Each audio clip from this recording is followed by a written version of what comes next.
Certification Center commits to a higher standard.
All right. Good afternoon, good morning, good evening, depending on where you are joining in from. Welcome to today's webinar, and I'm excited to be your moderator for today. My name is Silas Apia, and for this important session, I would like you to know that it's proudly brought to you by the HR Certification Center. Now, before we go into today's discussion, I would like to know where you are listening in from. So kindly put in the chat section or in the chat column where you are joining us from today. So an example would be Silas from East Legon, Ajwa from Spintex. So just let's know where you are joining in from. Okay, I have Kathy saying that can't wait. Kathy, it's nice to have you on the call. You're welcome, James. Greetings to you as well. Gideon, welcome to today's session. So just put your comment in the comment section. I'll read it out and we'll give you a hello and a quick welcome as well. All right, I have Annette here. Annette from Sierra Leone. Hi, Annette. Welcome to today. We have James from Chile as well. James, it's nice to have you on the call.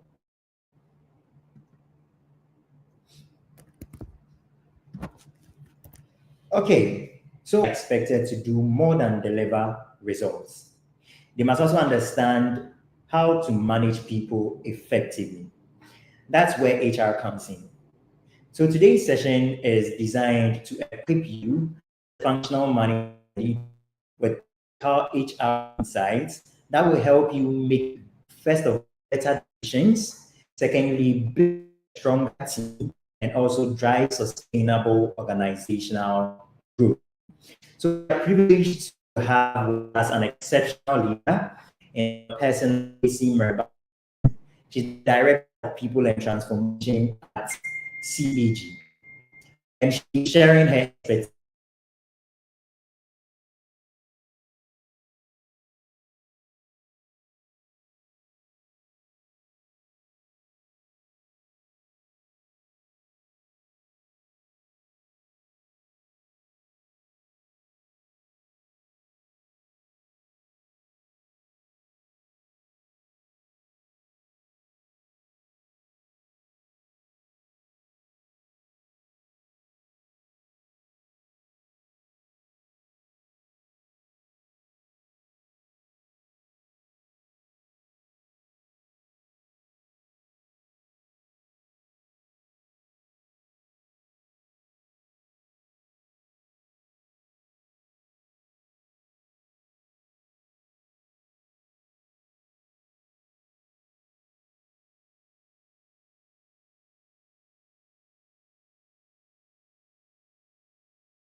Okay, so my apologies. I just noticed I was offline for a minute.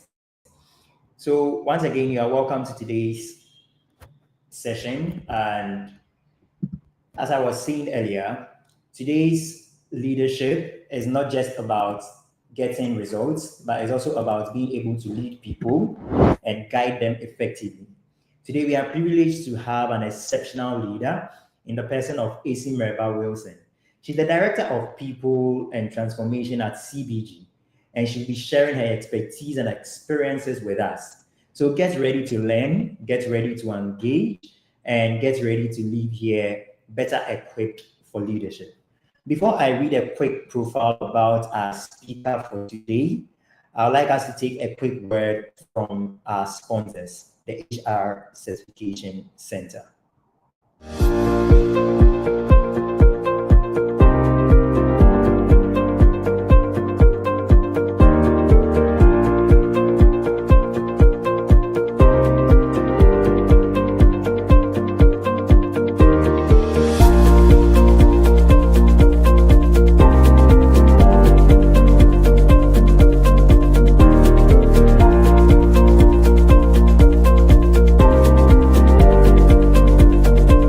HR Certification Center commits to a higher standard.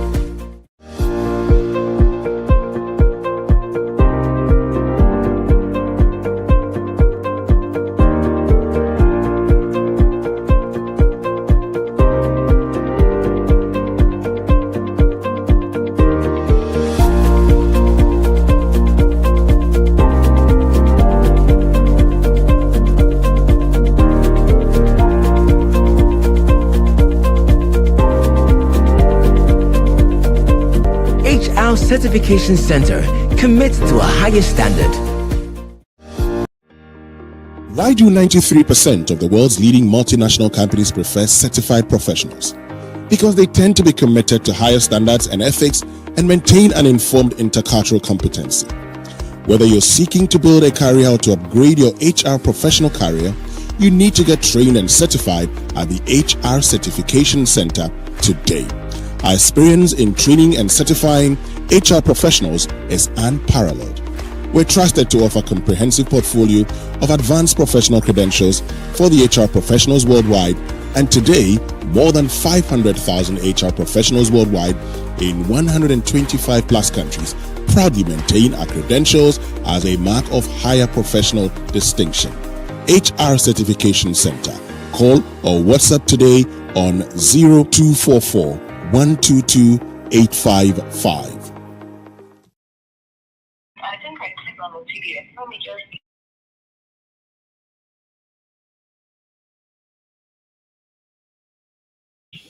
Okay, welcome back.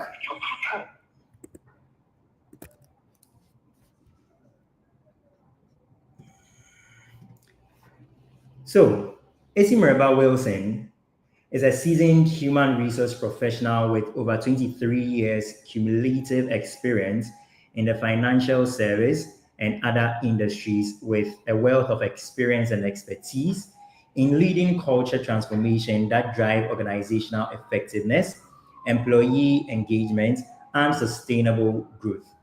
She's a highly experienced HR professional with expertise in strategic HR, executive development, performance management, talent development, learning and development, change management development, that's CIPD, as well as she's in the Society for Human Resource Management, SHRM, and Africa Associates of Human Resource Leaders, that's AAHRL. She recently got her certification to become an Agile HR practitioner. She holds an MBA in Human Resource Management from the University of Ghana and a Bachelor of Arts degree in Publishing Studies from Kwame Nkrumah University of Science and Technology. She's currently the Director, People and Transformation at Consolidated Bank Ghana, an indigenous Ghanaian bank. Esi was awarded the HR Personality of the Year 2024 and the HR Leader of the Year Large Scale in 2023 and 2024 by the HR Certification Center. Ghana, amongst others, HR-related awards. So, ladies and gentlemen, let's welcome Esi Mmirba Wilson. Esi, it's nice to have you on the call. Nice to be here. Thank you so much, everyone. Thank you, HR Certification Center, for this opportunity. It's a pleasure to have you. And reading your profile, I saw so many interesting things, especially with the awards you have won over the years. We are very privileged to have you here. And I Thank know by you. the end of this session, listeners will leave here with a lot of things to learn. It's nice to have you once again. Thank you. Okay. So I can go ahead. Silas. Yes, Esi, please, you can. Okay. So welcome everyone to our webinar on essential HR insights for leadership. I've already been introduced by Silas, so I would skip that one. But most importantly, this presentation is tailored for functional managers like yourselves. I mean, throughout this session, I'll be guiding you through HR insights that will enhance your leadership and management capabilities. So our focus for today is on practical strategies and insights that you can start applying immediately to foster a positive work environment and also drive success within your teams. Yeah. So whilst we are waiting on that, I just wanted us to do a simple exercise. In the chat box, kindly share your thoughts on this question. What is the one HR-related task that you secretly wish you could delegate to someone else? Everybody has that one task, including myself as an HR leader in the organization. And so please just a word, just use a word to describe it. Silas will look at it and we'll talk about it as we go along. I'd like to say thank you so much for joining today. And please reflect on the myriad of tasks that you have, you do daily, and the one that you secretly want to delegate to someone else. Feel free to share within the chat box. Forgive me, I'm a millennial, so I'm finding it difficult using a new, StreamYard. I'm used to Zoom or Teams. So if the slides are coming in a bit slow, know that you're dealing with a millennial and it's quite difficult for me to try something new today. So what are the objectives for today's webinar? We're looking at the role and responsibilities for success when it comes to a manager. We'll focus on three major topics: understanding HR's role beyond the HR department, people management skills for functional managers, and then strategic contributions to organizational success. So those are the three main topics we'll be talking about today. I move on to the next slide. Give me a second, please. Yeah, thank you. Yeah. So Gartner did a survey. They surveyed over 1,400 HR leaders from over 60 plus countries. I would like to say I know Ghana was part of it, but they didn't give us the names of the countries. And basically what they were trying to look at was to identify the priorities for and challenges for HR leaders for 2025. And if you look at the Gartner side, HR leaders' opinion, you would see that the number one was leaders and manager development. Now, why did they pick that as the number one? Basically, the HRs were saying that, managers are overwhelmed with the expanding scope of their responsibilities. Gone were the days when managers were given instructions and all they had to do was relay the instructions to their employees and make sure that they had done the work and done it well. These days, we are saying that treat people as they are people. If you look at the future of work and some of the conversations that are happening around that, it's saying that I want to decide which organization I want to work for. I want to look at my personal values as an individual and connect with the values of the organization. I wouldn't just apply to any organization because I'm looking for a job. Previously, I mean, everybody wanted a job because they wanted to put food on the table. But these days, we are saying that, I mean, I want to do what aligns to my values. And so the world of work has changed. And that also leads to the responsibilities of managers, I mean, becoming overwhelming for them. Another, whilst they were doing that, they also looked at current leaders and managers and realized that they are not adequately equipped to even take up these roles that we end up giving to them. Today, they're a project manager, or there's a project in your department, then you are selected to become a project manager. Nobody has trained you on the project management skills and responsibilities, yet they expect you to lead a project. These are some of the issues that HRs have come up with to say we need to collaborate and partner with managers, give them development, consistently work directly with them so that we help them to make the workplace an environment where people can thrive. Another one is from Deloitte, and Deloitte also did a survey. Basically, they were asking, the question they asked on that survey was, is it even necessary for organizations to have managers? Now, when you read the write-up that came along with that, it talks about the fact that leaders struggle to clearly define even what a manager is today. You know, those days we used to see managers overseeing direct reports, and then now we are asking them to act as the bridge between executive strategy. So they will sit in the strategy meeting, it's explained to them, it's broken down for them. And we are expecting them to sit between executive strategy and the frontline execution, coming back with that strategy, breaking it down to actionable goals, and actually implementing it on the job. But have we given them the skills that they require? Some may say yes, others may say no. And so you see that 40% of the time of managers this day is just on firefighting. Constantly, there's a problem here. They expect you to jump in with solutions immediately, or at least come up and analyze the problem and see how best you can get the solutions. And the majority of their work too is on administrative work. Look at attendance, look at performance management. Don't just look at performance management. We are asking you to coach. We are asking you to mentor the team members. We are asking you to, continuously have ongoing conversations with these team members. Have we given them the skills that they need? It's a good question we need to ask ourselves as we go through this conversation.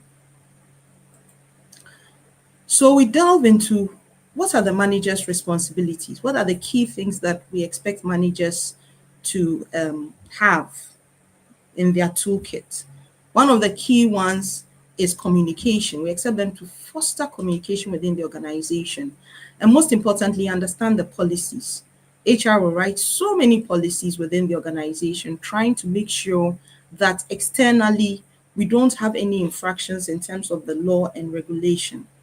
Now, when we finish doing that, most often than not, and I know that the literature these days is moving towards collaborating with the managers to write these policies. We don't involve them.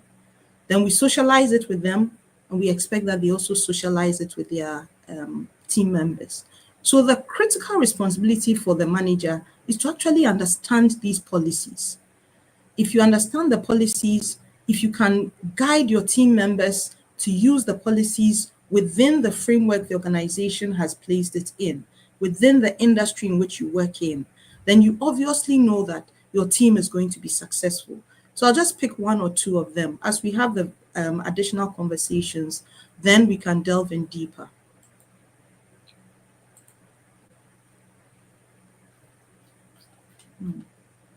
Another critical one we need to look at would be the responsibilities, compliance responsibilities, but I'll talk about it briefly. Sorry, let me mute my WhatsApp. I hope it's not reflecting in the conversations we are having. Is to look at the compliance aspect. As a manager, you need to know the laws. You need to understand the employees' rights. So your the Labor Act, you're looking at the LIs, the legislative instruments that come along with the Labor Act. Some of it talks about interdiction. Some of it talks about on orientation, which is one of the key roles that a manager supports their new members with. We look at workplace safety. If there's any challenge within the organizations, how are the cables laid? How are the chairs and tables organized? How effective is it? Is the light falling on the eyes of the staff? Are we going to have issues with our staff in terms of their eyes? So all those things, you need to work as a manager with the various teams, not just HR. If you have a general services and an admin team, you constantly need to work with them to ensure that you adhere to the policies.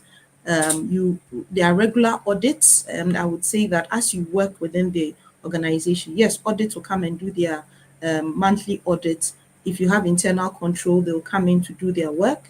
But most importantly, as a leader, you need to do some spot checks and make sure that you regularly audit the work that your team members are doing to ensure that when internal audit or internal control comes in, there are no infractions.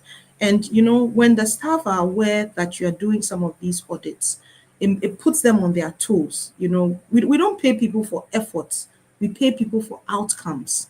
So it's very important that you do these audits as well. Training programs, liaising with HR to make sure that all the training programs that your team members need to undergo are done. But most importantly, I think one thing I have learned is the fact that when you yourself as the manager, when you train your team members, they appreciate it and they find it so valuable that you've trained them on the job rather than always bringing in external facilitators. So one of the key things as a manager you have to do is to also look at how best to put in place your internal framework within your department to also share knowledge and train your staff.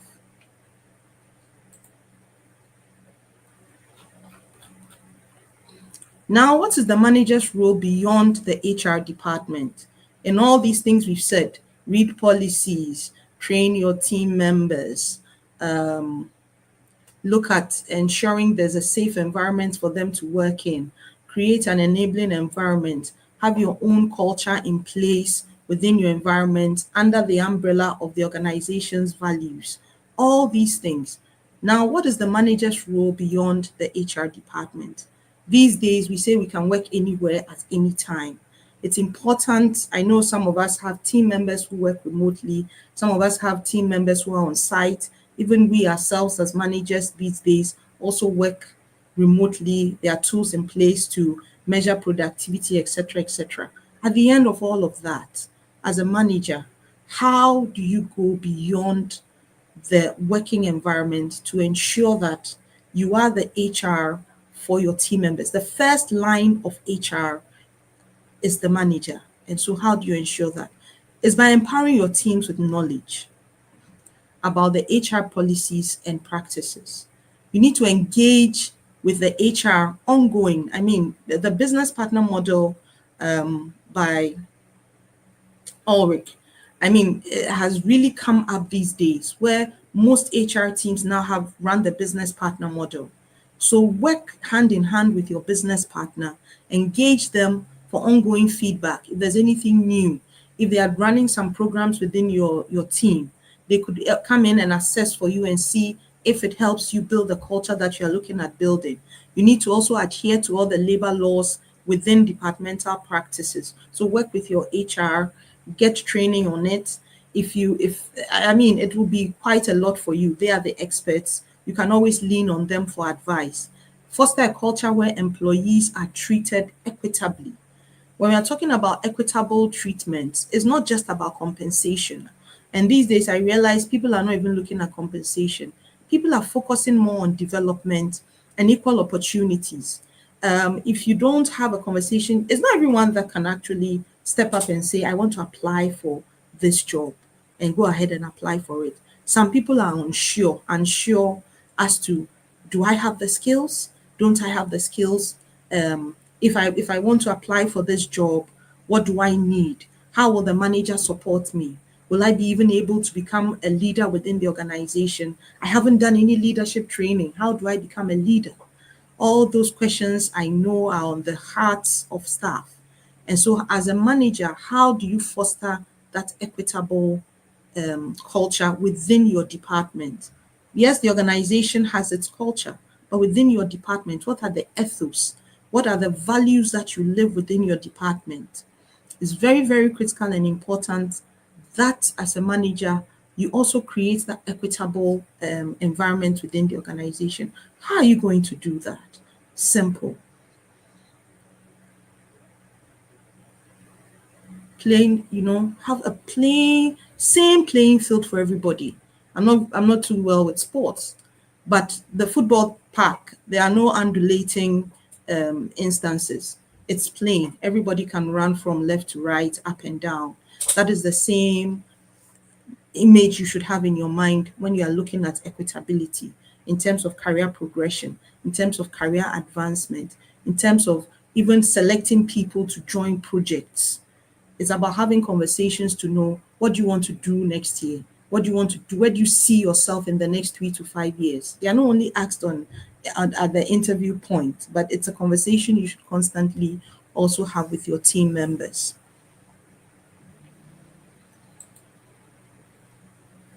Now we move on to the next topic for the day.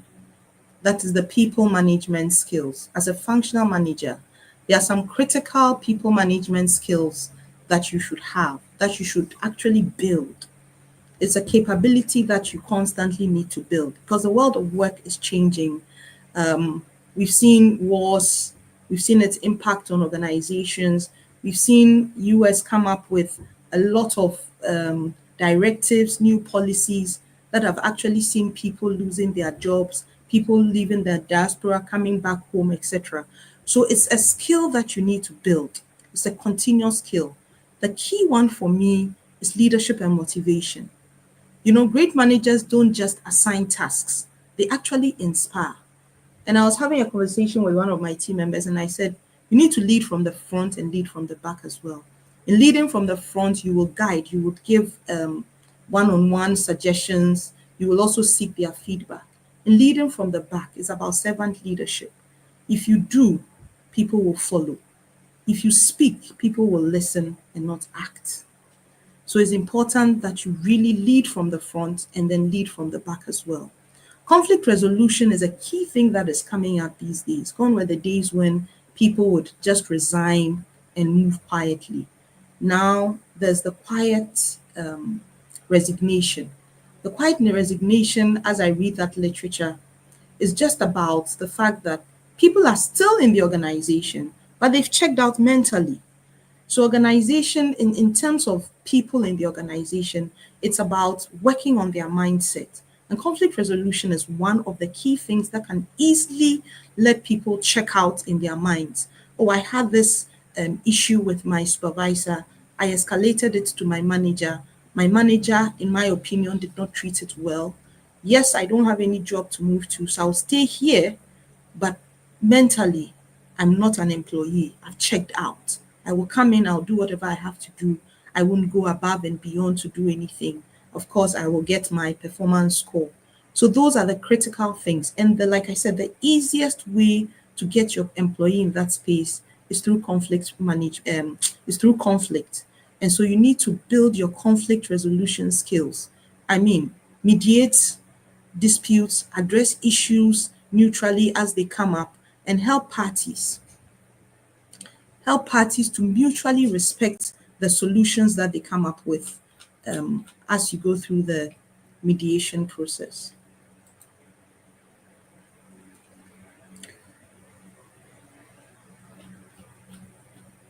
I move on to the toolkits. What are some of the toolkits that a manager should have in his toolbox? As a manager, I look at it this way. If I take the HR issue, I'll say, why does it matter? What is your role as a manager in it? And what are some of the practical tools you can utilize to be successful within your role? So talent acquisition and onboarding. Talent acquisition is recruitment. HR, we like coming up with fanciful words as the years go by. We used to call ourselves personnel management. Today we call ourselves people and transformation because we are dealing with people in the organization. So talent acquisition is recruitment. talent acquisition onboarding, most often than not, is seen as HR's job. HR cannot recruit for your department. HR understands the work that you do, but does not do the operational work with you. You, the manager, are in charge of your department. You understand the various work inputs and outputs that go on in your organization and your department to make sure that the department achieves its outcomes and its goals at the end of the year or at the end of the quarter, depending on how you measure performance in your organization. So it's very, very important that talent acquisition and onboarding should be one of the critical things you look at. Because remember, in the previous year, you would have sat with HR to look at your numbers, your optimum numbers. 3 people resigned from my division, or 3 people resigned from my department. I don't want to replace them because I want to increase the scope and workload of my team members to build their capacity. Or I want to recruit because these are technical roles that I don't have the resource within. Now, the question during that workforce, when you're doing your workforce planning, is to say that if you don't have the expertise within, how do we then build that expertise within? So you'd have had all those detailed conversations with HR on your workforce the previous year to fit into the budget for the ensuing year. Now, the actual work is the talent acquisition. HR cannot be the one to do the interview for you to select A, B, or C to come in and do the work. You are the technical person, the professional when it comes to talent acquisition. So it's crucial for you to have an idea of the type of people you want to attract, to also understand and know your team members, to know those I want to retain, those I want to push as talents for the organization, those I need to upskill, those I need to reskill and move them to another unit because this year I don't want to recruit people, but I want to upskill Esi and move her to become a risk manager or a risk analyst. All those decisions are your decisions to make. And when you make those decisions, you need HR to support you, not to be the lead, to support you to achieve that. So that is why talent acquisition and onboarding is a critical tool that managers need in their toolkit. The next one would be performance management. What doesn't get measured doesn't get done. And in our organization, we believe that we don't reward efforts, we reward outcomes. So as a manager, when you're looking at performance management, it's not just about giving the KPIs and setting the targets. The most important thing when it comes to performance management and your focus on performance management as a manager is you are developing your people. You are developing your people. And whilst you are doing that, just make sure that your unconscious biases, when it comes to performance management, it's so easy for unconscious biases to come up and then we disenfranchise people in terms of their performance. So critical for performance management is use it as a development tool. Use it as a development tool and support your team members, continuously. So there's ongoing performance conversations that you have. Sometimes you have to have a very difficult conversation with the staff, but you realize that when you finish having that conversation in a structured way, your staff understands how invested you are in their development, and that will turn their performance around 360 degrees. So you can use the STAR model. You know the STAR model: situation, the task, the action, and then the results. This will help you give clear and actionable feedback to the employee. Sometimes you can even use role play to let people really understand exactly what you are trying to communicate to them. Another key one is employee engagement and retention. Employee engagement and retention.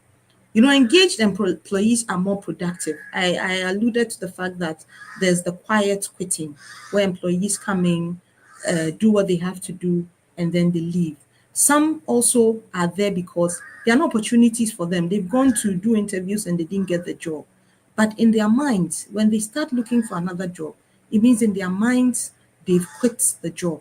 But because they don't have any other job, they stay in the organization. It drains the team members. You know, when you have some of our team members in that situation, it actually drains the morale of the rest of the team members.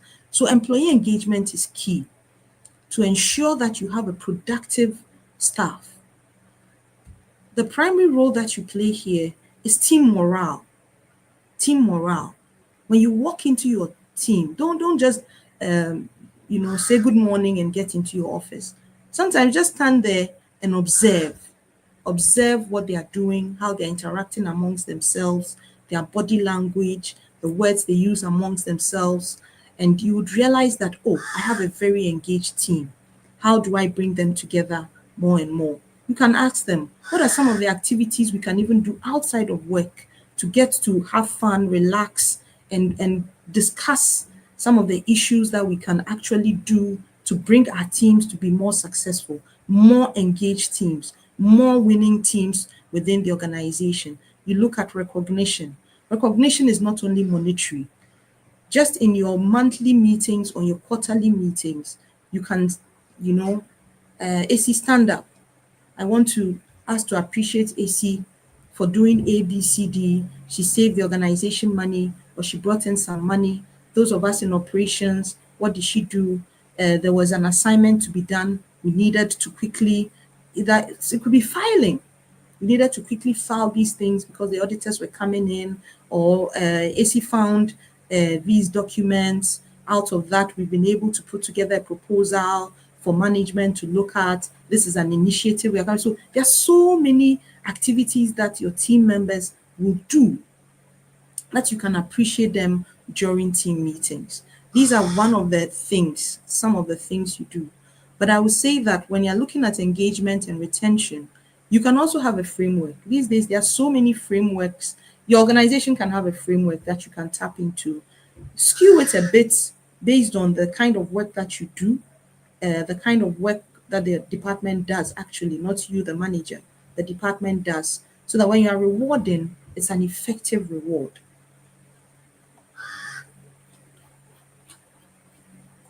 We move to conflict resolution. In conflict resolution, like I said earlier, unresolved conflicts, they lower team morale and productivity. So you being the first line of defense, you need to learn how to actively listen. When you're doing conflict resolution, it's important that you actively listen to what each person is saying.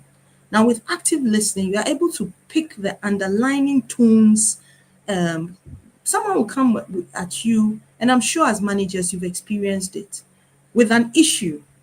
By the time you finish dissecting the issue, listening to both conversations, you realize that there's another issue this is just, a snowball of a smaller issue that happened that was not resolved. Now, we can use so many conflict resolution frameworks, but most importantly, I would say listen actively, ask questions, explore the solutions with them. Let them come up with the solutions themselves. Explore the solutions, and then you agree on next steps. And I learned this thing, ghost. When you are doing conflict resolution, you need to speak gently, you need to be honest, you need to be open. There should be open conversation. I've forgotten the S and the T. When I remember, I will drop it in the chat for you. But these are tools and frameworks that when you use, you're able to get solutions to the conflicts.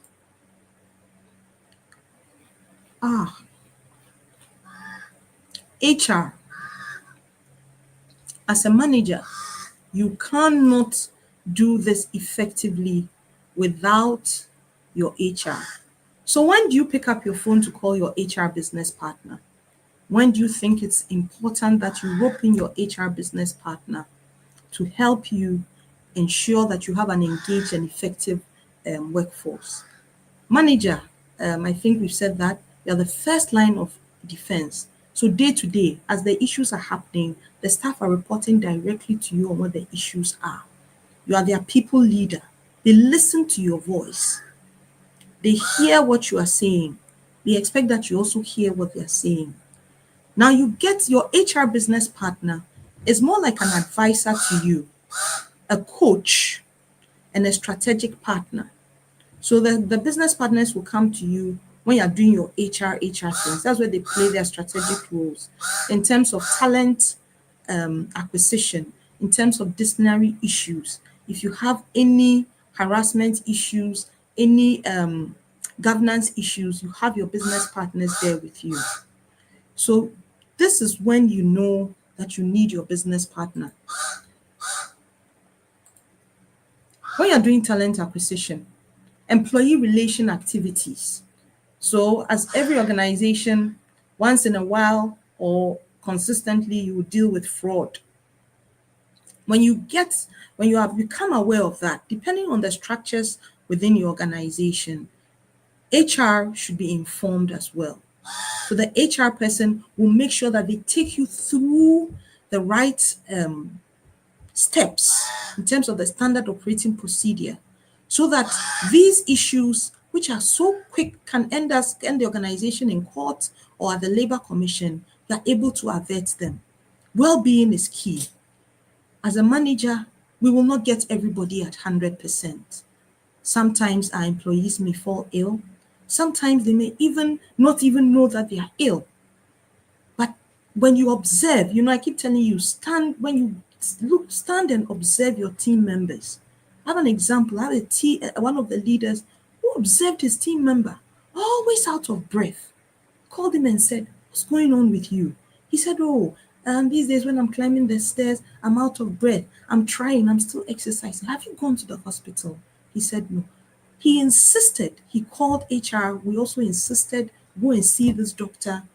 Fast forward, by the time they did the test and everything, we realized it was brain cancer. So let's observe our team members. A bubbly person, always talking, suddenly quiet. Call the person into your office. Have a one-on-one conversation with them. Sometimes it could be about work. Sometimes it could even be personal. But that little advice you give them on their personal life can bring them back to their productive state. And at the end of the day, we all achieve our targets.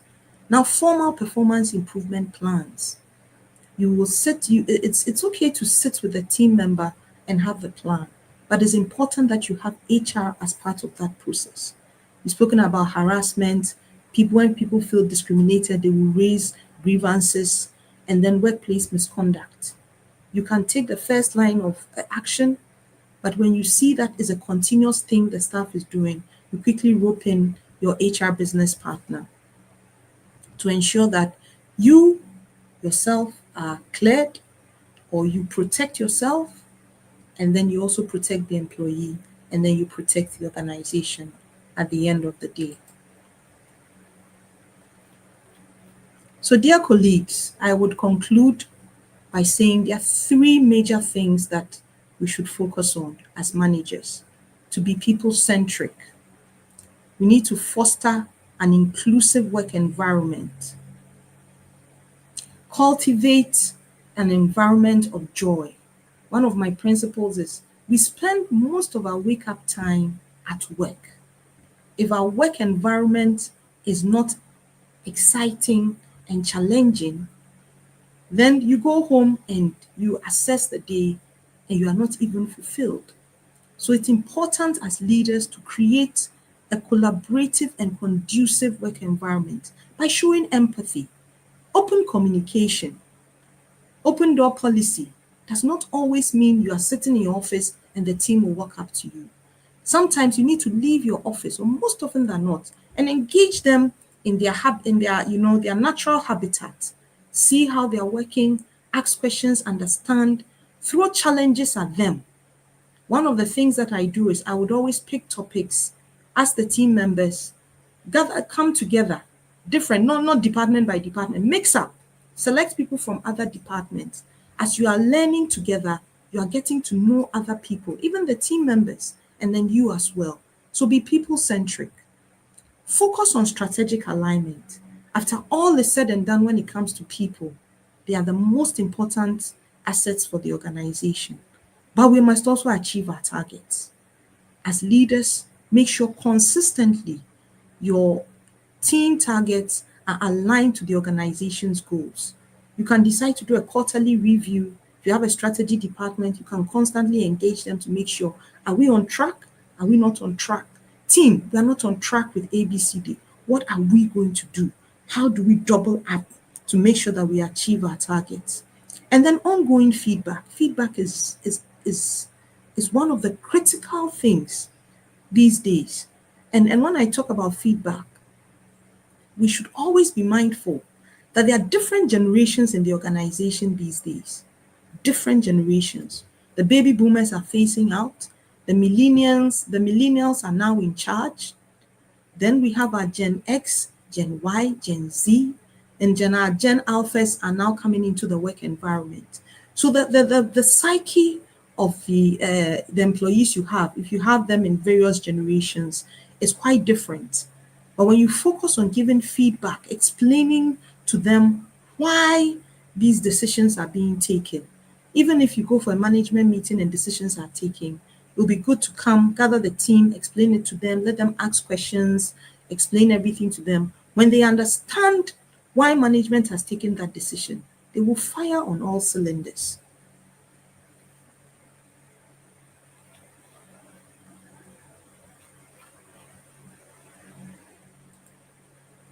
So I leave you with these two quotes.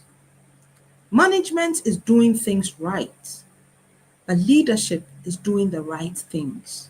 It was said by Peter Drucker.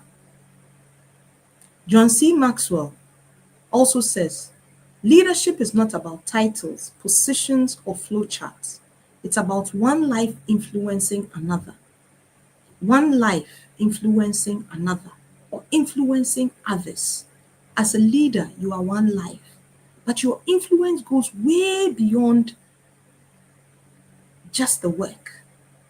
Even the way you carry yourself, the way you speak to your staff, the way you interact with your staff, even the time that you come to work, let the employees know how critical and how important this duty or this task that we've been given by the organization to do, how important it is to the leader.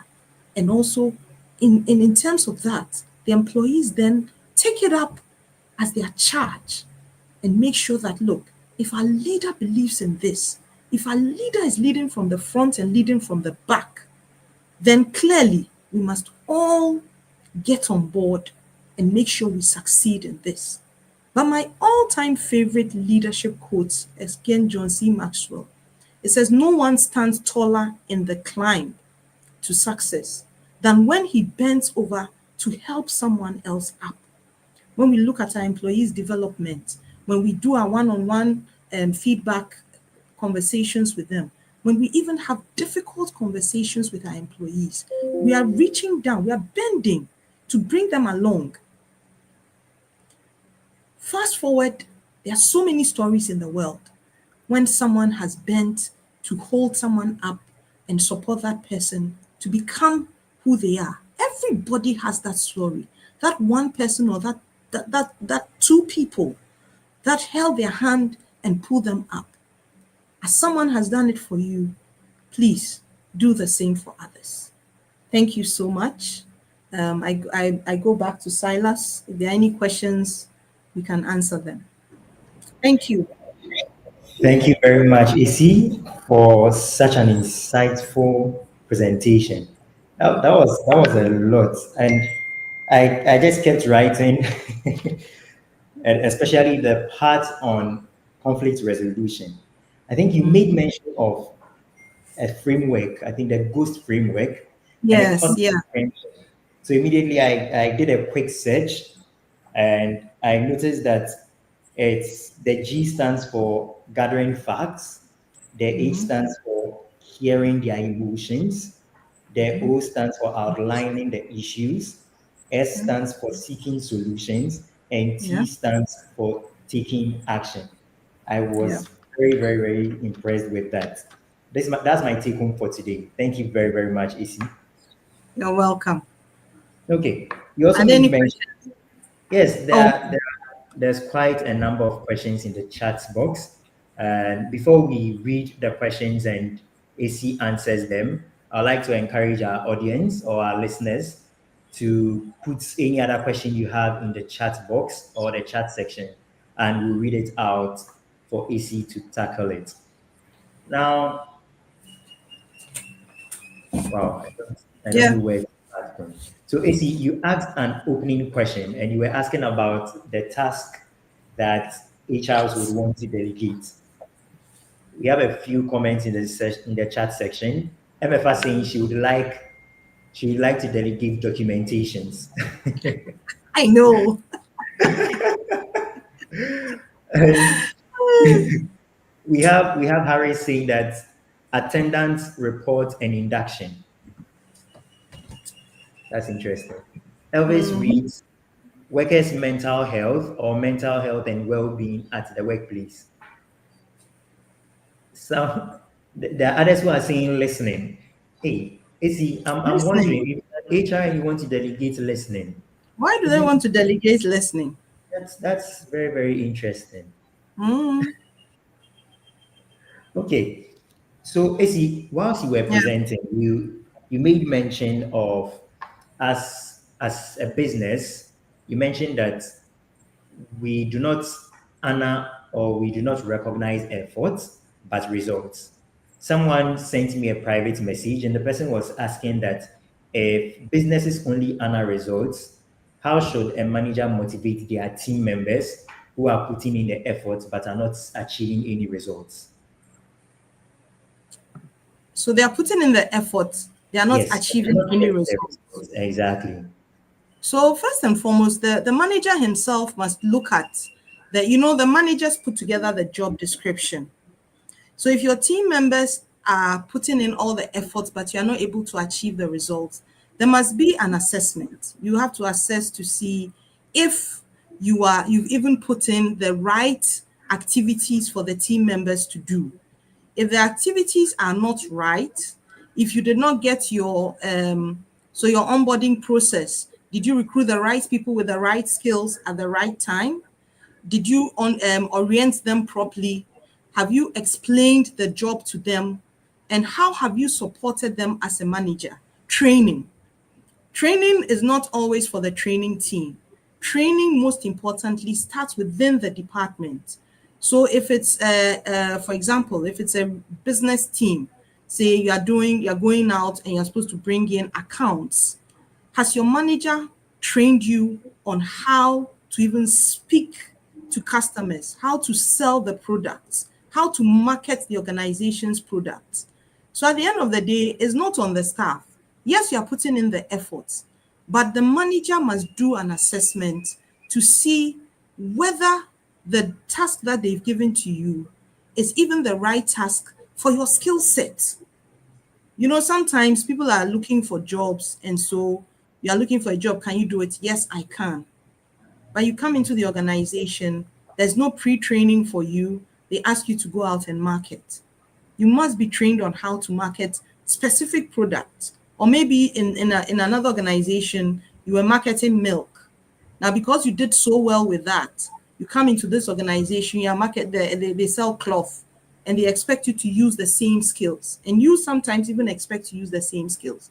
But apart from the fact that the manager is supposed to train you, you're also supposed to do self-training. There are so many articles and things online for you to read and upskill yourself. And upskilling and reskilling is consistent. These days is very consistent. AI within a second comes in and takes your job. A lot of us these days use AI to write offer letters, job descriptions. You want to put an ad in the newspaper or even online, you use AI. I would say whilst I was doing this, I used Canva. I never knew Canva had an AI that could pick notes for you until I saw something that I clicked. It was generating notes from the slides I was doing. I said, hey, is this where the world has gotten to? So, as much as how your manager is supposed to do a few activities to make sure that you are successful at your role, it's also important for you to also upskill yourself to be successful at your role. But when again, as employees, when we realize that there's something, I remember went for a meeting, a team, they were having a meeting, a lot of arguments here and there. So they invited me. Then they kept on passing the statement. The work I do is different from the job description. So I pulled the manager aside and I said, you are the problem. You've given them job descriptions, but you haven't even sat with them to see what are the day-to-day activities that they do and how does it fit into the organization. So you need to go back and redo the job descriptions. And they did, and the argument has stopped. So sometimes as managers, we also have to start from the basics and build it. And as we go along, work changes. We may have started manual. Now they've brought in some tools, they've brought in systems. We don't expect to feed in, and most often than not, when we're doing the process, we want to feed in the manual process into the automated system. And that is where we get it wrong. It has to change. It has to be more agile. So for example, if you are doing a manual process and they brought a tool now, and your manager's expectation is you churn out the same results as was manual, it will change. It won't be the same. So there are myriad of things that the manager would have to look at, same as you, the employee, and sometimes step up and say, manager, things have changed. Yes, we used to do it manually, so we were doing it in 3 days' time. Since they brought this tool, we're able to do it in 24 hours. But the process that we fed in is not the right process. And so can we relook at it and make it more seamless and more simpler? Simple is always good when it comes to automation, and I'm sure they would succeed. Thank you. Wow, thank you very much, Esi. So Esi, still on the same thing.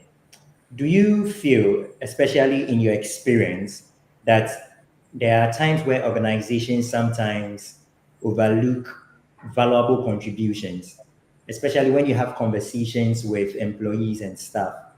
Are there situations in your experience where organizations overlook valuable contributions because they are looking for immediate visible results? So the valuable contribution you are talking about is eventually we'll get there, Yes. right? Yes. So there has to be a strategy around it. Let me look for an example. You take, you are automating a process, and I'll use myself as the example. I was changing from manual to automation, and they had given me a timeline. But when the team started the automation process, they realized that, we could even do more and come up with better outcomes eventually. It's taking me a year to get that result. And I kept on complaining and complaining and complaining. You said 3 months. Now it's 6 months. Now it's a year. And they were, look, we are doing this. But whilst we are doing this, we realized that we can add this, add that to it. So that at the end of the day, the tool comes out 100%. Employees are able to use it and use it seamlessly. So I waited. The tool comes out and it's amazing. But you see, I'm using myself because yes, I'm also human.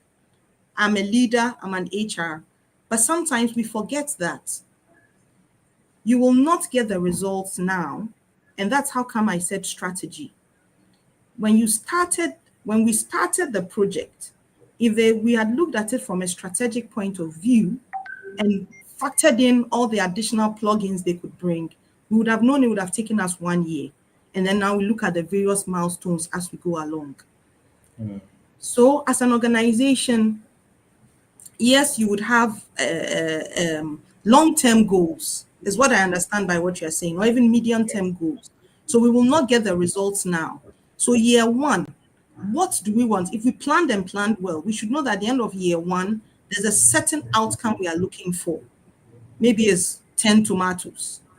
We shouldn't be expecting 20 tomatoes in year one. Yeah, because we know year one, we've planned. Year two, we know what the outcome should be. Year three, we know what the outcomes should be. So if I'm doing performance management with you, I will not write the outcome. I mean, 2025. I will not give you outcomes for 2028. I would have broken them down, and then, it's cumulative as we go along. So when I'm starting with you year two, I know that I was supposed to bring 1 million Ghana cedis. You brought 120. So I start you from 120 and I scale you up and I scale you up and I scale you up. So that's how we should look at it. Okay. So we have to make it progressive. We don't Progress. just for stating C. Okay. Thank you very much, Esi. So Richmond wants to find out, how do you master the STAR model as an HR or functional manager?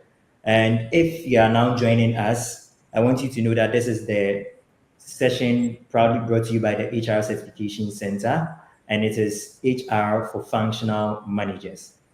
So, Esi, someone wants to find out, how do you master the STAR model? How do you master the STAR model? Yes, you made Okay, mention so of STAR. yes, I did. Yeah. The STAR model is situation, the task, the action, and the results. Most often than not, when you are using the STAR model, the situation is the challenge. Is a challenge. So, for example, you're supposed to recruit 500 IT specialists. So, how are you going to go about that? That's your situation. 500 IT specialists. What are the tasks you are going to put in place to make sure that you are able to recruit these 500 IT specialists? The task is to say, okay, one, if I don't have a job description for the role, I'll put together a job description. Two, what are the tools I'm going to use to be able to source these 500 IT specialists? Am I looking at only Ghana? Will I get the resource from Ghana? Will I get the resource from the universities? So those are the tasks you itemize. One,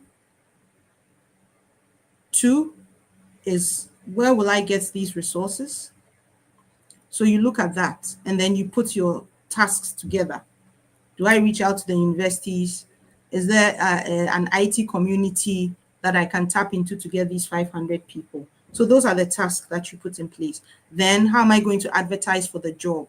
Am I advertising the newspapers? Am I putting it on Instagram? Am I putting it on my website, etc., etc., etc.?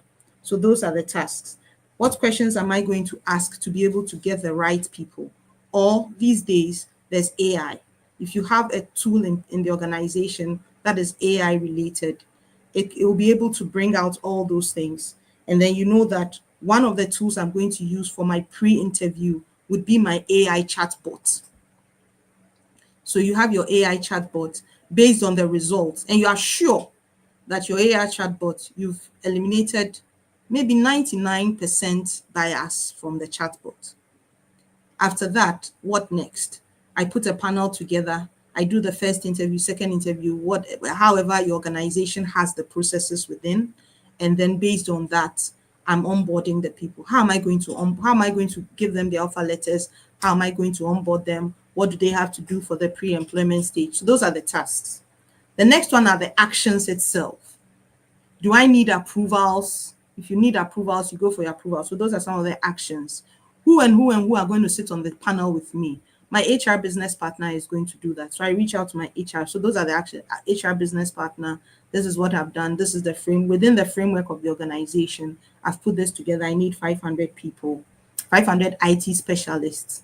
What are the skills that we are looking for? So it's part of the actions. Okay, we're looking for this skill, that skill, that skill. How are we going to ensure that they have that skill? Are we going to do a hackathon?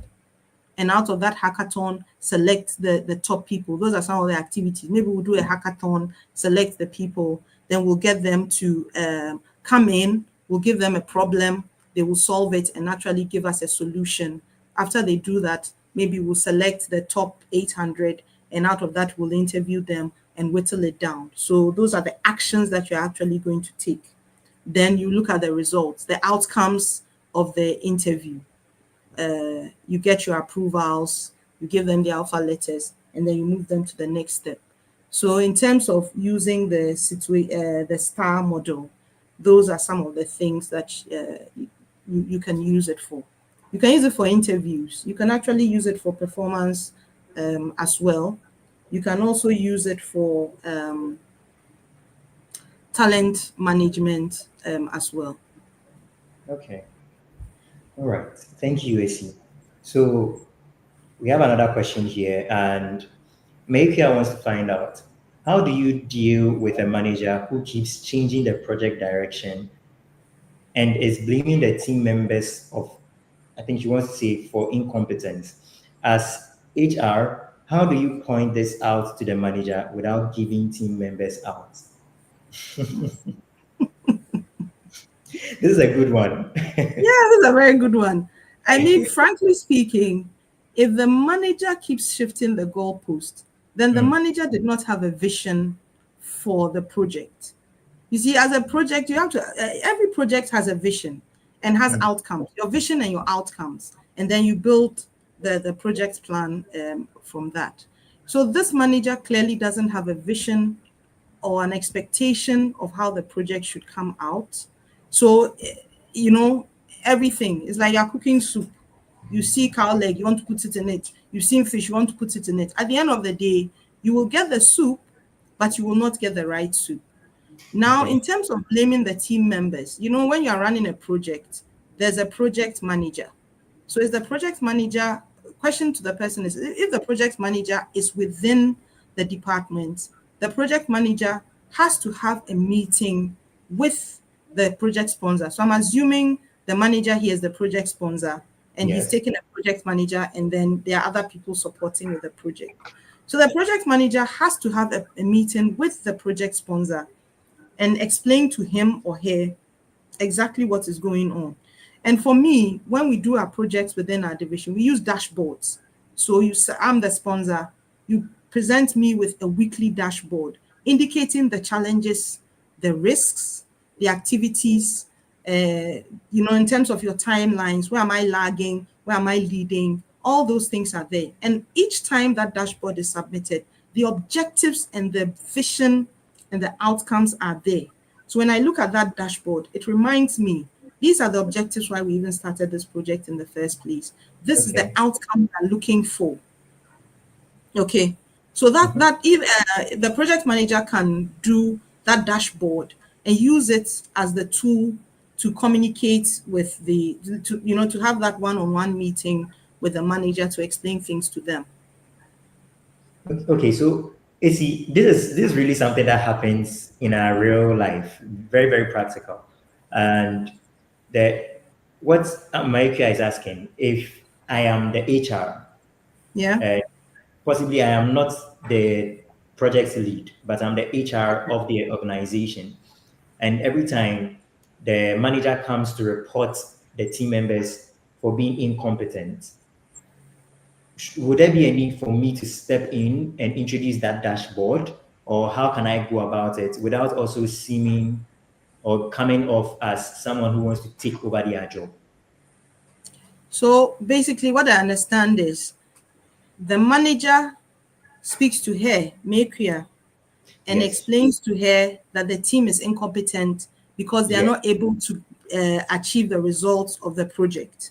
Yes, the manager always believes the team. Yeah. So this is even so easy. It's the manager that has reported the team members, not the team members reporting the manager. Because if the team members report the manager, then sometimes stepping up to the manager to resolve it becomes a problem. This conflict resolution. So the first thing Maykia has to do is to actually tell the manager, okay, I'm going to sit with each team member of this project to understand what their challenges are, and also what they understand, like what they understand by what the manager has communicated to them. So he's giving her the latitude. Sit with each team member, collect the feedback. Then you have a meeting with the manager and say, after I sat with the team members, this is the feedback. Put it together. You don't have to say Esi said, that said. So you put it all together. This is the feedback. These are the challenges they are facing. They need leadership support. They expect you that when they come up and say, this department is not supporting us, they're expecting you to help, by having a meeting, or we call a meeting, can you sit with us in this meeting and this department so that we can get the help that we need? We are not getting that feedback. And as HR, the moment we do that, we know how to communicate this to the managers so that they don't feel as if their team has betrayed them, and that becomes another challenge on its own. Yes. Yes. So it's just saying, look, okay, let me speak to the team. Each person, give me your feedback. What is happening? What are the challenges you are facing? What solutions do you have? For me, I like solutions. Then you go to the manager, and you, the HR, you repackage it so that it sounds like, look, collectively, if we do this, we will succeed. All right. Thank you very much, Esi. I think that question has really, really been dissected into details. So, one last question. There are a few others, but this is the last one we take. Now, Okay. Richard wants to find out, please, my question is, how can a subordinate deal with a difficult boss who is not ready to listen to their subordinates?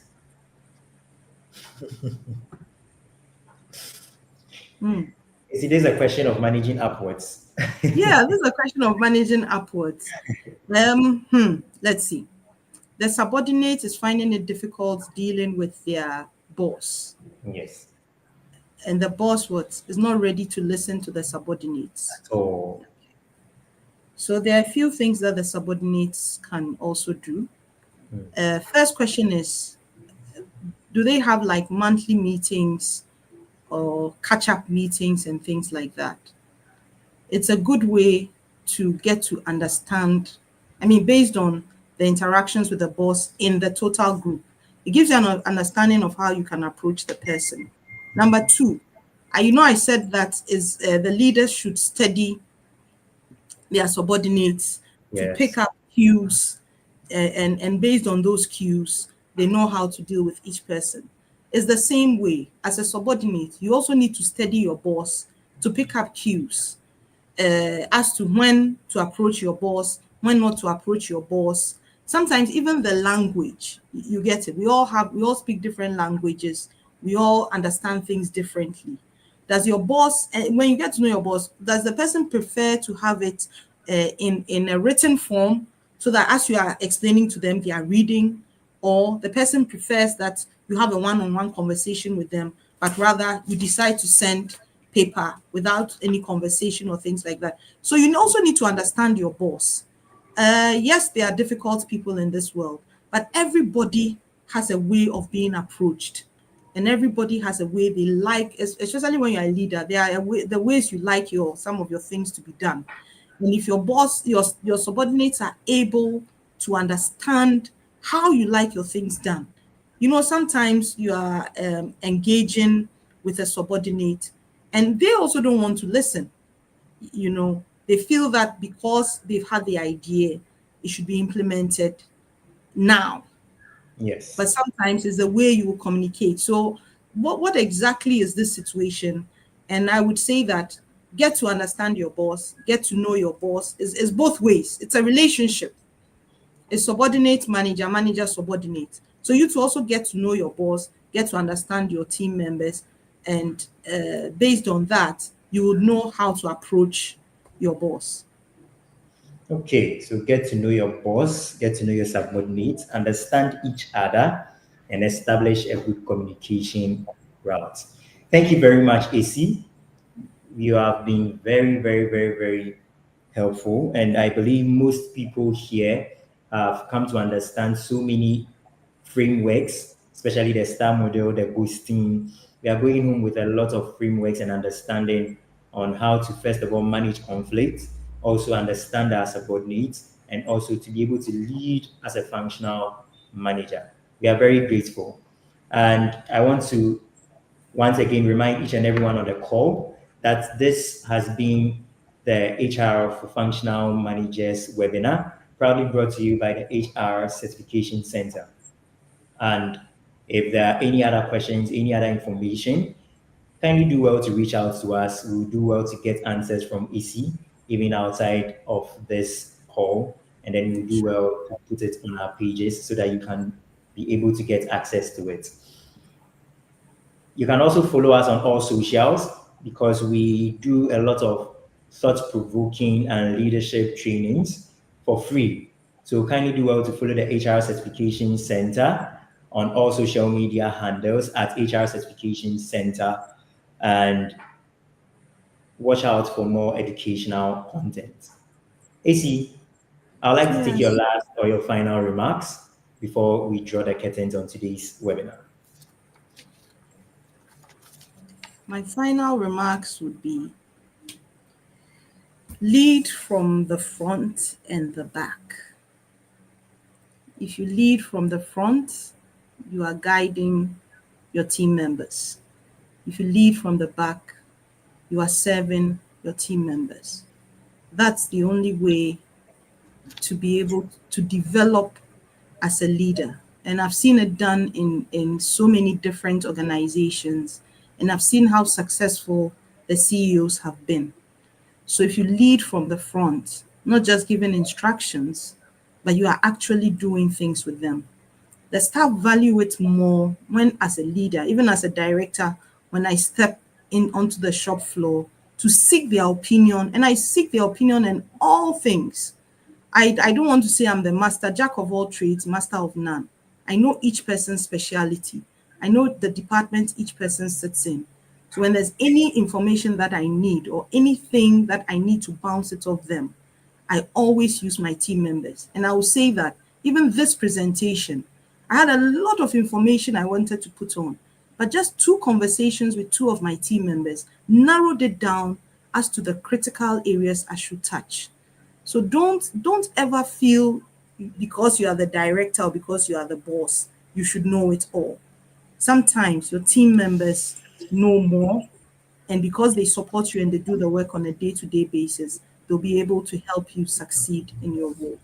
Thank you so much for this opportunity, HR Certification Center. Thank you, Pearl, for giving me that call. After the call, I was like, hey, what am I going to put together? But I really, really appreciate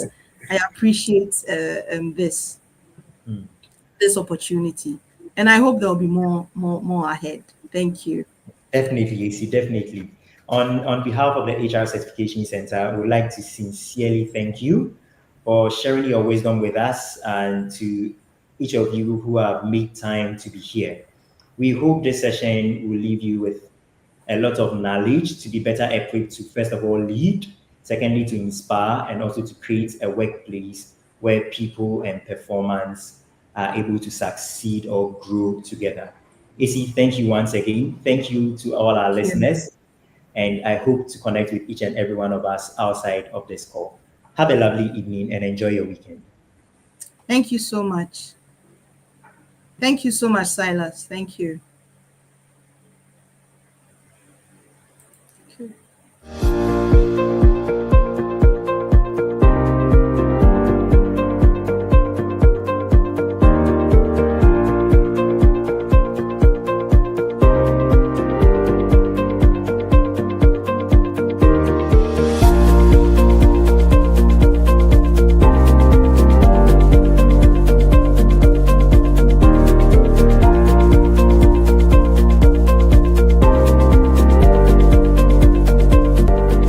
Certification Center commits to a higher standard.